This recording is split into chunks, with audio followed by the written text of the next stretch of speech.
Autolite and its 96,000 dealers presents Suspense. Tonight, Autolite brings you a story of desperation and terror. Another Man's Poison. Starring Mr. Charles Boyer.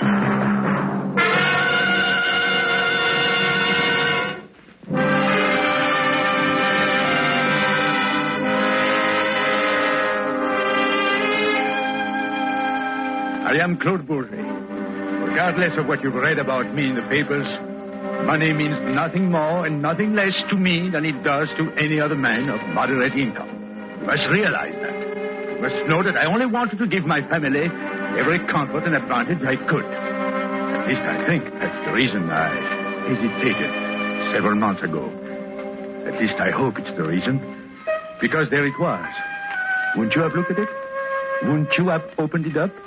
A package, wrapped in brown paper and tied with a heavy cord. Wouldn't you have opened it? And then, all I knew was that I had to get home with it. Quickly.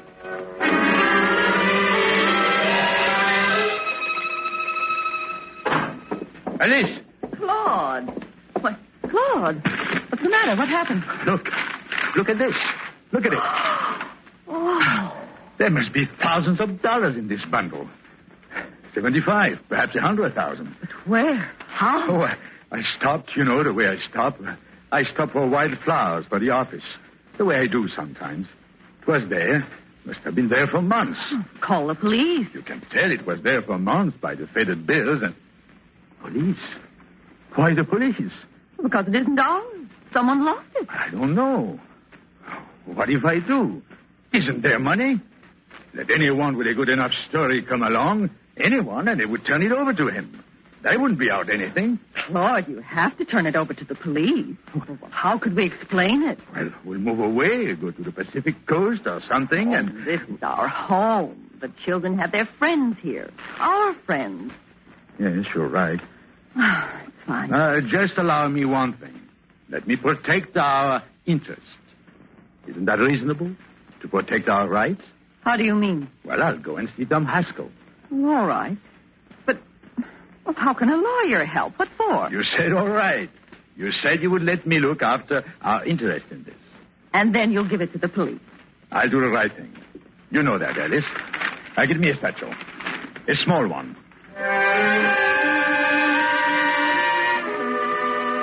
When I found that money, I had looked around quickly, like a fugitive. Like I had done something wrong. Why? I don't know. I just know it was more cash than I had ever seen at one time. $98,000 is a lot of money, especially to a man who is 46 years old and hasn't made more than $7,000 a year. A man who's screamed and saved like any other man who loves his family. That's why I had to know my rights and responsibilities for my family. Tom Haskell told me it would take 12 months to get the money. 12 months. Well, Claude, either you keep the money in your possession or turn it over to the police. Either one, but with either one, you have to give an affidavit to the police within 3 days. And at the end of a year? The law says it's yours if no one presents valid proof to the contrary. Hey, mister, who is to say it's valid? Who is to say that the proof is strong enough? The police, if you turn the whole thing over to them. Well, don't I have a voice in this? Don't I have any rights? Oh, it's your choice, Claude. Now, look, possession is 9/10 of the law. That's what the book says. I don't have to give the police the money as long as I tell them. Is that it? Is that what you want me to do? You're asking me to tell you exactly what you should do. Well, Claude, I can't. Now, both ways are legal. Both ways are right. What would you do? If I'd found the money? Yes, if you had to decide. I'm asking you as a friend. If you had to decide between keeping it or turning it over to the police. Well, I don't know. No one could know if it's worth the risk. No one but the man who actually had to make such a decision. If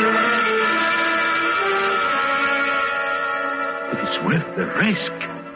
What did he mean? What risk? I had a feeling he meant something evil. I didn't want to hear it.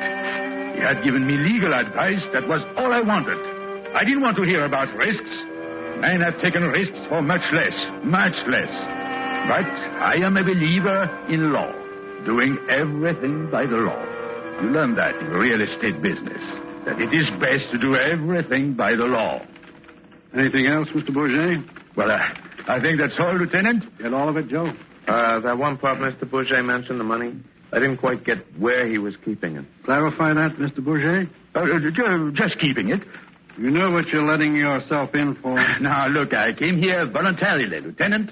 I came to the police of my own free will. No one said you didn't. But you imply things I do not like. It's not me. I'm sure you're straight because I know you a little. But there are strangers who won't believe you actually found $98,000.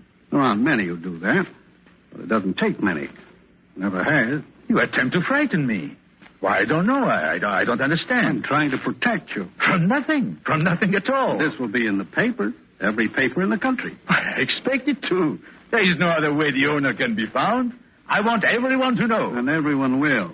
Every grifter and fast con man. Every boiler room spiel artist. Now, is there anything illegal in my keeping the money? No. Well, then you have my number, Lieutenant. And I'll refer any legitimate claim to you for investigation. Bourget. Yes? 98,000 will buy a lot of things. But one of them isn't a new neck.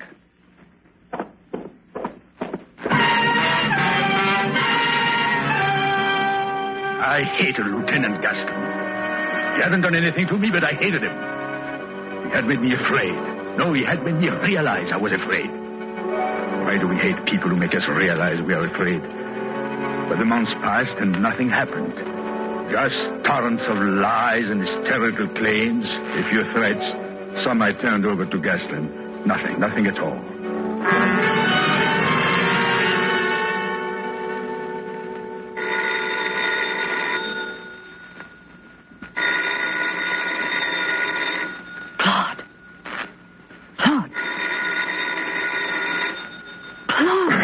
What? The phone. Oh, what time is it? Almost dawn. Claude, don't answer it. Oh, please, Claude. Who's calling?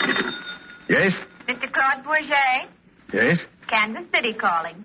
Here's your party. It's the city. Bourget, Who is this?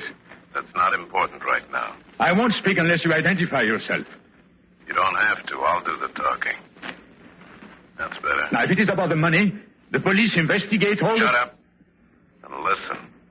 Now, I will not be talked to like that. What was it, dear? Nothing at all. Another one of those fanatics. Oh, come to bed, Claude. Claude, come to bed. I'm sorry, sir. Your party was disconnected. Go ahead, please. I'll make it simple and clear. Until I see you, don't spend any of that money. Don't recognize anybody's claim to it. Don't contact the police. It'll be easier for you. A lot easier if you follow my instructions. No, listen. Listen. Hey, come back. What is it? Claude, come to bed. Nothing, Elise.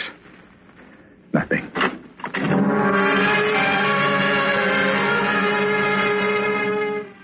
Now, what would you do if you had found something valuable and a crook wanted it? What would you do if a threatening call came in the middle of the night? That's when it's worst. In the middle of the night. If the sun were shining, the voice would not have been so frightening. And then do you know what you do? What I did. I watched each shrub, listened for each car, waited for each sigh of the wind. As time passed, yes, a month, a whole month, I knew the man was waiting, watching and waiting for the safe time to come to me. I became so tense, I even jumped when the mailman walked into my office abruptly. It's you. And they keep coming. There must be about 20 letters in this bag. Any more? No. Funny, you'd think after all these months there'd be somebody to claim it. Really? Well, look at these letters. All of them. All the same. Lying, cheating, blackmail. Not one legitimate claim. Not one. Not even one? What? Claude, you've lived here how long? 15 years? 18 years in this community. That's right. And most people like you. But you know, a few of them get whacked up sometimes. Sometimes they'll let a guy who talks like they do take their silverware. But an honest guy with an accent can't be honest because he has an accent. You know what I mean? Yes. Or if he has $98,000. Especially if he's got $98,000. They say if you were playing straight, somebody would have come along with a legitimate claim. I have been honest. By the law. Honest by the law. I know. Only say all these letters. Hundreds of letters. And I won't read any more of those. Tell them that. See? Into the wastebasket. Tell them!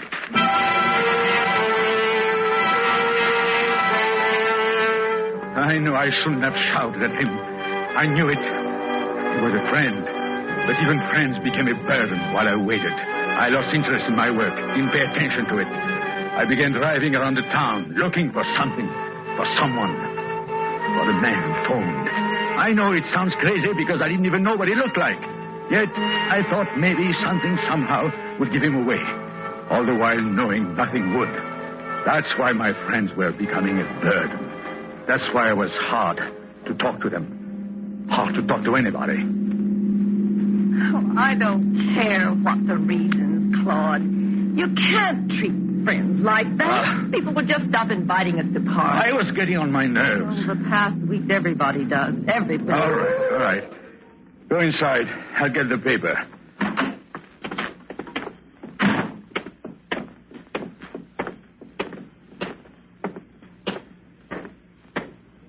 Bourget. Who is it? My name is Chronic. I hope you followed my instructions. Now, if you have a legitimate claim, why are you sneaking around? Keep your voice down. You're frightened, Bourget. That's good. Of you? Now, just tell me what you want. The money. You'll never get it. It's in the bank. Then you'll take it out. You'll never make me. I think you'll want to. Now listen fast, Bourget. A year and a half ago, there was a big upstate payroll job. The money is mine. 400,000. Half of it's been found. Only half. 3 men pulled that job off. One's in South America. No, it belongs to me. And one's in jail. The third one, nobody saw him. So he could be anybody. No. Me, you, anybody. Leave me alone. And that one guy in jail. They wanted him to talk for a long time. He's ready to now. He's ready to say Claude Bourget was number 3. No. That Claude Bourget killed the payroll guard. That Claude Bourget I don't believe you. I don't believe a word you say. He sent a letter to the police in this town. I'm known here. I'm respected. I'm known. What judge would believe a man just happened to find $98,000 in a field? Come now, Mr. Bourget. What judge would believe that? For years, I'm known here. The man in jail can't say he made a mistake. When I tell him to. Good night, Bourget. I'm known. I'm known.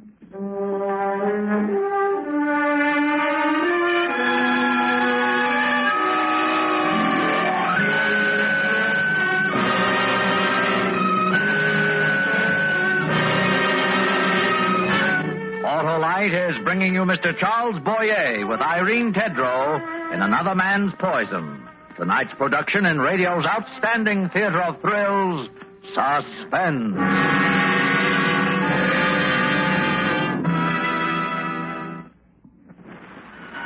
And now, Autolite brings back to our Hollywood soundstage Mr. Charles Boyer in Elliot Lewis's production of Another Man's Poison, a tale well calculated to keep you in suspense.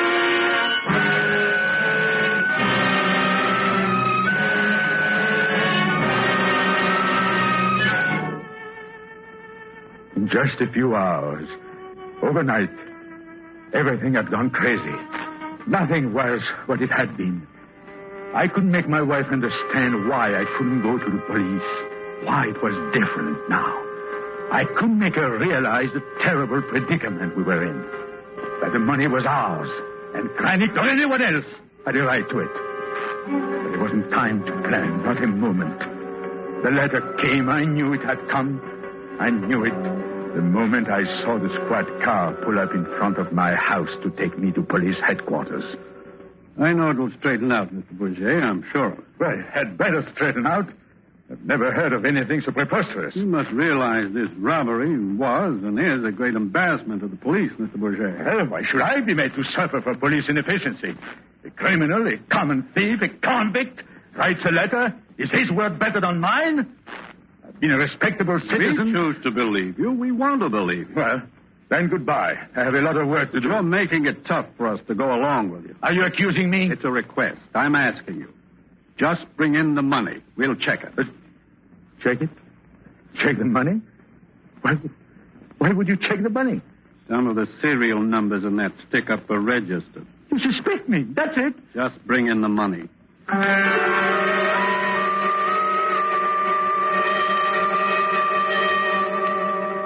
There, Lieutenant. I hope this satisfies you. 5 bills, Bourget. I ask you for all of them. Oh, 5 or 500, what difference does it make? If they are registered, a few can tell you what you want to know. These are the old bills. You're not being very cooperative. Went to some new bills? Well, just check the serial numbers. I've had enough of this inquisition. Okay. Well, what is it? They're not listed. Now let me alone. Sit down. What? I said sit down. You don't seem to realize your position, Bourget. Don't try to intimidate. Where's the paper the money was wrapped in? The paper? Where is it? Well, I don't know. Burned? Maybe. How should I know? Why? Why should I know? Why should I have kept it? When you first found the money, you saw your attorney before you came to me. No, wait a minute. Why'd you do that? I don't have to tell you. You don't have to, true. But why don't you want to? It seemed like the right thing to do. The mailman on your office route was heard to say you threw away several letters unopened. That's a lie. I opened and read everyone. Always. All of them. Think hard. All of them.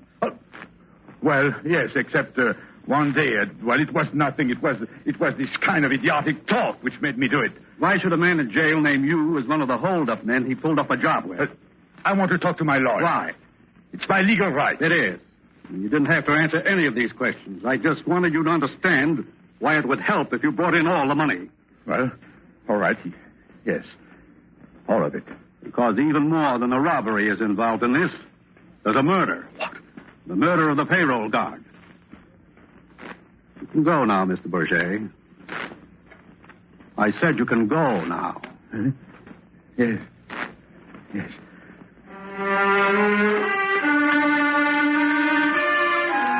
A paper bag no one would keep, I also threw away. As any man would see a lawyer first, I too saw one. As any human being would have become angered, I tore up the letters. But these all meant something else when Gaston put them together. They meant I too must add them up and find the perfect answer. It had to be perfect. One misstep, one error, and my life, my business, everything would be gone. It had to be perfect. Call Tom Haskell. You need a lawyer, Claude. You must have a lawyer. Oh, I went to him once. Did he anticipate anything? Did he tell me what to do? Well, you need him now. The money. They registered any of the serial numbers of that money. I'm through. I'm finished. Well, maybe it must be. Everything fits together. The robbery north of here, the amount of money, its age, Kranik's story. Give the money to the police. Yes, and if I do, Kranik will not recall the letter. Oh, but, Claude, if the money isn't registered, there's nothing to fear if the money is... And if it is, what shall I do? There must be something. There has to be something. But you're innocent, Claude. Oh, yes, except that thousands of innocent men have gone to jail or been executed. All innocent, all of them. Oh, don't, Claude, don't say that. They're circumstantial. It's all circumstantial. Most cases are. Money, the letter, or wrapping paper, and the serial numbers. I don't even know what I was doing on the day of the robbery. It's so long ago. Why do you have to remember? This is crazy. You don't have to remember. But I do, though. That's what it's come to. I must. Well, then let's remember. Let's try to remember. Well, it was July. Yes, that's what I was told. The robbery was July of last year. Well, we went away for the weekend. No, of course, remember that weekend we went away? Later. Toward the end of the month. The last week in July. The last week? Yes. The last week of July. Yes. I don't remember. Oh, I can't remember, Claude. I can't remember. We have to. Oh, Claude, darling. Get rid of it. We managed before. No. We had what we wanted. No. Get rid of the money. It's too late. Don't you understand? It's too late. Oh, the newspapers. What? The newspapers. The newspapers from that date. The exact date. Everything would be in them. If I saw them... Yeah. You'd remember when you saw them. You would. I'll be back in an hour. Now, don't answer the phone or the door until I get back.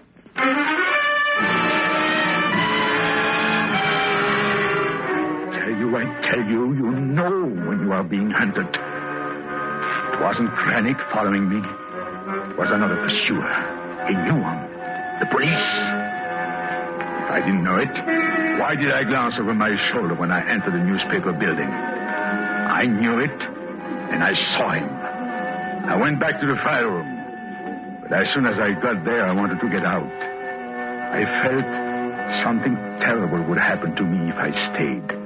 I filled out a request slip, and I saw the girl surreptitiously give it to the officer.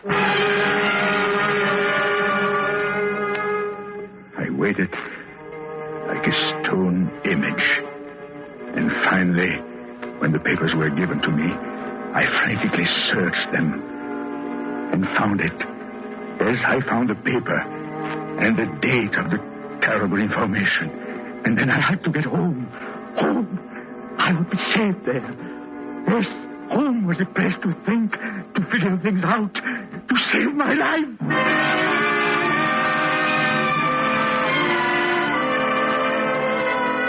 Are you sure, Claude? Are you sure someone was following you? I know. I've seen him before. I know it was a detective. Oh, you're too upset. You think he was. You imagine. I tell you, the police are after me, too. No, Claude, they can't. A year and a half. They've waited a year and a half to get someone, anyone, for that holdup. Didn't seeing the papers help? Certainly, a lot. You remember? Do you remember? What? That week, the Laval farmland I went to see about. Well, I don't understand. Upstate. I had to go upstate that weekend. Oh, no. Yes, of all weekends, that one. I had to go upstate, that one. What can we do? The money, it's the only proof. The only real proof. They'll find it. No, they won't. They'll search. They'll never find it. Give it to Krennic. Give him the money. Krennic? But he's the only one of the three murderers who is alive and free. Do you think he would let me live for 24 hours once he had the money? Then burn it. Burn it? He'd never find it. The proof, one way or the other, the proof would be gone. Burn it? A payroll guard was killed. Come. You have to. Yes, I have to. See what it is. I'll get the money. The stranger, Claude. Don't open the door. It's Krennic. He's the killer. Tell him I'm out. Keep him away from the backyard. Just a minute, please. Over.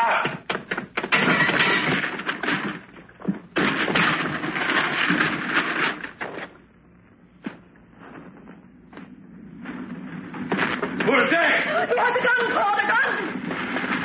Don't burn it. Put it out, you idiot. It's gone, Krennic. It's gone. Out of my way. Let go.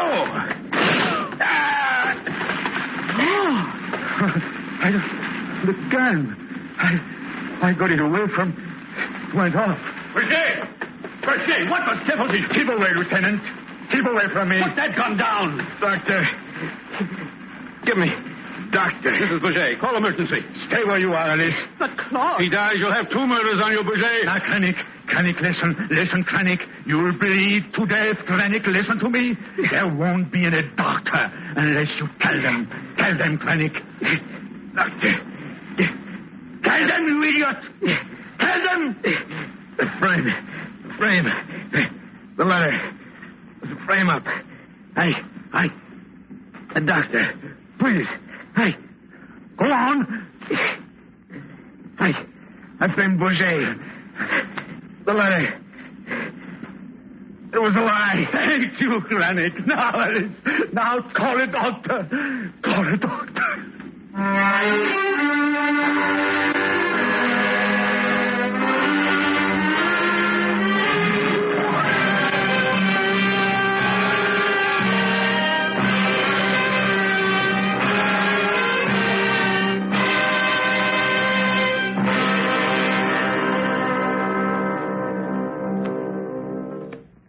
Suspense. Presented by Autolite. Tonight's star, Mr. Charles Boyer.